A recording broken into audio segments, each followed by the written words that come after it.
शीतला माता की पूजा होली के बाद अपनी अपनी मान्यताओं के अनुसार करते हैं। कुछ लोग होली के बाद पड़ने वाले सोमवार को करते हैं, उसे उग के नहीं जाने देते। कुछ लोग सिरी साते यानी कि होली के बाद पड़ने वाली सप्तमी को करते हैं। कुछ लोग पंचमी के दिन भी पूजते हैं। तो यह त्यौहार अपने अपने हिसाब से पूजा जाने वाला इकलौता त्यौहार है और इस दिन बासी भोजन भी बनाकर पूजा जाता है। जैसे अगर सोमवार को पूजन है तो रविवार की रात को अपना भोजन और बनाने और खाने के बाद रसोई को पवित्र करके फिर भोजन बनाकर तैयार किया जाता है, जिसमें अपनी अपनी मान्यताओं के अनुसार मीठे फीके चावल और अठावरी जो घी की पूरी होती हैं 8 बनती हैं। मीठे पुए या जिन्हें गुलगुले भी कहते हैं वो भी बनती है और बाजरे की राबड़ी जो कि मट्ठे में बनाई जाती है और घी के 2 पराठे भी बनते हैं, एक गाय माता का और एक बुढ़िया माता का। इस तरह जिसकी जैसी मान्यता है वो वैसा भोजन तैयार करता है। फिर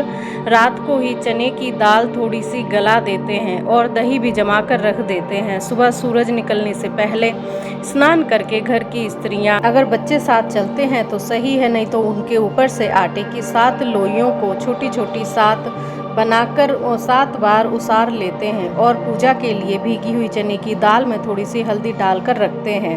माता को हल्दी का ही तिलक लगाया जाता है तो थोड़ी सी हल्दी भी रखते हैं और जो भी भोजन में बनाया है उसे रख कर एक लोटे में जल भरकर उसमें थोड़ी सी चीनी डालते हैं और माता के लिए श्रृंगार और कपड़े रखते हैं। कपड़े ना हो तो कलाया भी रख सकते हैं और अपने बच्चों के अनुसार, जैसे जिसका 1 है तो 1, 2 है तो 2 गुलरियाँ जो होती हैं जो होली पे चढ़ाई जाती हैं उनकी माला, ऐसी ही 2 माला या 1 बच्चे के अनुसार मंदिर में लेकर जाते हैं और माता को पहले स्नान कराकर हल्दी का तिलक लगाकर भोजन का भोग लगाते हैं और श्रृंगार और कपड़े जो भी दक्षिणा लाते हैं वो चढ़ाते हैं और अठावरी भी दक्षिणा रख कर उसको कुम्हारिन को देते हैं और गुलरी की माला भी मंदिर में चढ़ाते हैं और माता से प्रार्थना करते हैं कि बच्चे रोग मुक्त रहें और पुरुषों का व्यापार में तरक्की मिले।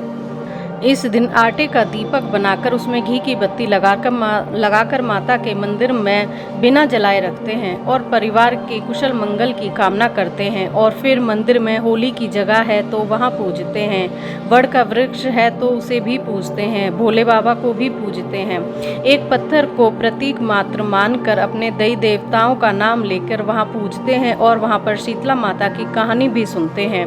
फिर चौराहे को पूजते हैं और फिर घर में जाकर अपने लोटे से थोड़ा सा जल दोनों दरवाजों की तरफ छिड़क कर एक स्वास्तिक बनाते हैं, जिसे सतिया भी कहते हैं। जहाँ घरों में पानी रखा जाता है वहाँ पर भी पूजते हैं और लोटे के जल से बच्चों की आंखों पर लगाकर पूरे घर में उस जल के छींटे मारते हैं और इस दिन कुछ भी गरम ना बनाकर रात का ही भोजन ग्रहण करते हैं। शाम के समय ही गरम बनाकर खा सकते हैं।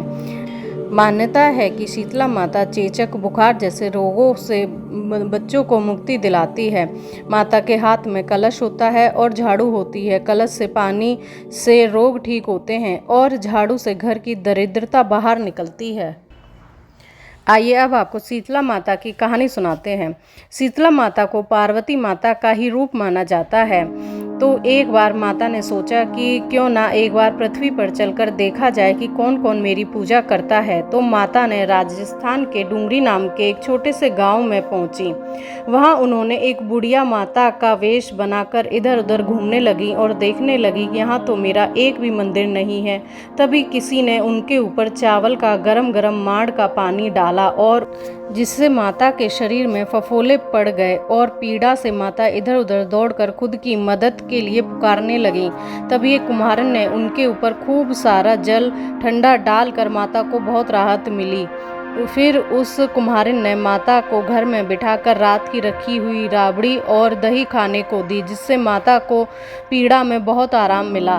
तब कुम्हारिन ने माता के गीले बालों को बांधने के लिए कंघी करने लगी। तब उसने माता के सिर के पीछे से माता की तीसरी आँख को देखा, जिससे उसे डर कर कुम्हारिन भागने लगी। तो माता ने कुम्हारिन को रोक कर अपना वास्तविक रूप दिखाया, जिसे देखकर कुम्हारिन हाथ जोड़कर खड़ी हो गई और सोचने लगी कि मेरा घर तो बहुत ही गंदा है, मैं माता को कहाँ बिठाऊंगी। तभी माता ने कुम्हारिन के गधे पर बैठकर अपनी झाड़ू से कुम्हारिन के घर की सारी दरिद्रता को फेंक दिया और कहा, बेटी मैं तेरी सेवा से प्रसन्न हूँ, तो बता तुझे क्या चाहिए। तब कुम्हारिन बोली, माता अगर आप मेरी सेवा से प्रसन्न हैं तो आप यहीं रुक जाइए और स्थान ग्रहण कर कर गाँव में और लोगों का उद्धार कीजिए। तब माता ने कहा कि जो कोई भी होली के बाद मुझे ठंडे भोजन का भोग लगाकर एक समय दिन के खुद भी ठंडा भोजन ग्रहण करेगा तो उसके रोगों और दरिद्रता से मुक्ति मिलेगी।